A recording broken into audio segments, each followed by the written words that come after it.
दो घड़े और जीवन का सबसे बड़ा सच। तो दोस्तों, एक छोटे से गांव में वृद्ध गुरु रहते थे। दूर दूर से लोग अपनी परेशानियों का हल पूछने उनके पास आते थे। गुरु किसी को लंबा उपदेश नहीं देते थे, बल्कि छोटी सी घटना से जीवन की बड़ी सीख दे देते थे। एक दिन एक युवक उनके पास आया। उसका चेहरा उदास था और आंखों में निराशा साफ दिखाई दे रही थी। उसने कहा, गुरुदेव, मैं हर समय दुखी रहता हूँ। छोटी छोटी बातें भी मुझे परेशान करती हैं। मैं खुश रहना चाहता हूँ, लेकिन समझ नहीं आता कि कैसे। गुरु मुस्कुराए और बोले, कल सुबह सूर्य उदय से पहले नदी किनारे मिलना। तुम्हारे सवाल का जवाब वहीं मिलेगा। अगली सुबह युवक समय पर पहुंच गया। गुरु पहले से उसका इंतजार कर रहे थे। उनके पास 2 मिट्टी के घड़े रखे थे। उन्होंने युवक से कहा, इन दोनों घड़ों को उठाओ और मेरे साथ चलो। एक घड़ा पूरी तरह पानी से भरा था, जबकि दूसरा खाली था। कुछ देर चलने के बाद युवक थकने लगा। पानी से भरा घड़ा बहुत भारी था और खाली घड़ा बिल्कुल हल्का। करीब आधे घंटे बाद युवक बोला, गुरुदेव, यह भरा हुआ घड़ा बहुत भारी है। अब इसे उठाना मुश्किल हो रहा है। गुरु ने कहा, थोड़ी देर और चलो। युवक किसी तरह चलता रहा। उसके हाथ कांपने लगे, कंधे दर्द करने लगे और माथे पर पसीना आ गया। आखिरकार उसने घड़ा नीचे रख दिया और बोला, अब मुझसे नहीं होगा। गुरु ने शांत स्वर में पूछा, खाली घड़ा कैसा लगा? युवक बोला, उसे उठाने में तो कोई परेशानी नहीं हुई। गुरु मुस्कुराए और उसे नदी किनारे बैठा दिया। फिर उन्होंने भरे हुए घड़े का पानी धीरे धीरे नदी में उंडेल दिया। कुछ ही क्षणों में वही घड़ा बिल्कुल हल्का हो गया। उन्होंने युवक से कहा, अब इसे उठाओ। युवक ने घड़ा आसानी से उठा लिया। वह हैरान होकर बोला, अभी यही घड़ा इतना भारी था और अब बिल्कुल हल्का लग रहा है।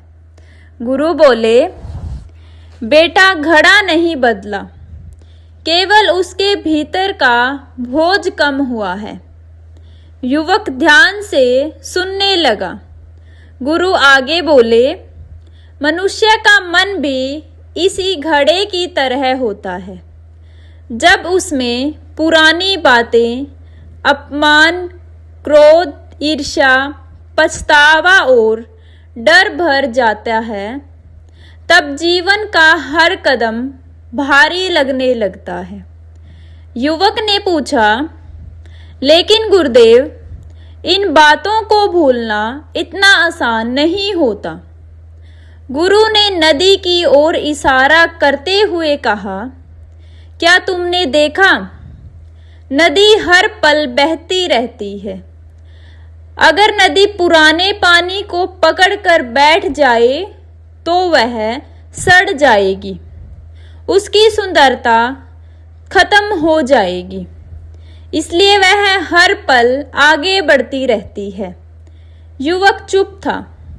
गुरु बोले, इंसान भी तब तक दुखी रहता है जब तक वह अपने बीते हुए दुखों को पकड़कर बैठा रहता है। जो बीत गया उसे छोड़ना सीखो, तभी नया सुख तुम्हारे जीवन में जगह बना पाएगा। इतने में वहां एक छोटा बच्चा आया। वह नदी में कागज की नाव चला रहा था। अचानक नाव डूब गई।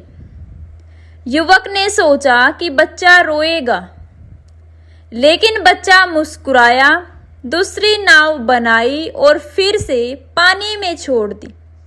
गुरु ने पूछा, देखा इस बच्चे को, इसकी नाव डूब गई, फिर भी यह रो नहीं रहा, क्योंकि इसे पता है कि एक नई नाव फिर बन सकती है। लेकिन बड़े लोग एक छोटी सी असफलता को पूरी जिंदगी का अनंत मान लेते हैं। युवक की आंखें नम हो गई। उसे अपनी पुरानी गलतियां, टूटे रिश्ते और असफलताएं याद आने लगी, जिन्हें वह वर्षों से अपने मन में ढो रहा था। गुरु ने उसके कंधे पर हाथ रखा और कहा, हर सुबह भगवान तुम्हें एक नया दिन देते हैं, लेकिन तुम पुराने दुखों का बोझ उठाकर नए दिन की शुरुआत करते हो। फिर शिकायत करते हो कि जीवन भारी क्यों है। युवक ने धीरे से पूछा, तो क्या खुश रहने का राज केवल दुखों को छोड़ देना है? गुरु मुस्कुराए और बोले, हाँ, लेकिन केवल छोड़ना ही नहीं, हर दिन मन को अच्छे विचारों, कृतज्ञता और उम्मीद से भरना भी जरूरी है। खाली घड़ा ज्यादा देर खाली नहीं रहता, उसमें या तो साफ पानी भरेगा या गंदगी। चुनाव तुम्हारा है। उस दिन युवक ने मन ही मन निश्चय किया कि वह अब बीती बातों को अपने वर्तमान पर हावी नहीं होने देगा। कुछ महीनों बाद वही युवक फिर गुरु के पास आया। इस बार उसके चेहरे पर एक अलग ही खुशी थी। वह बोला, गुरुदेव, मेरी समस्याएं आज भी है, लेकिन अब मैं उनके बोझ के नीचे नहीं दबता। मैंने दुखों को पकड़कर रखना छोड़ दिया। गुरु ने संतोष से कहा, यही जीवन की सबसे बड़ी जीत है।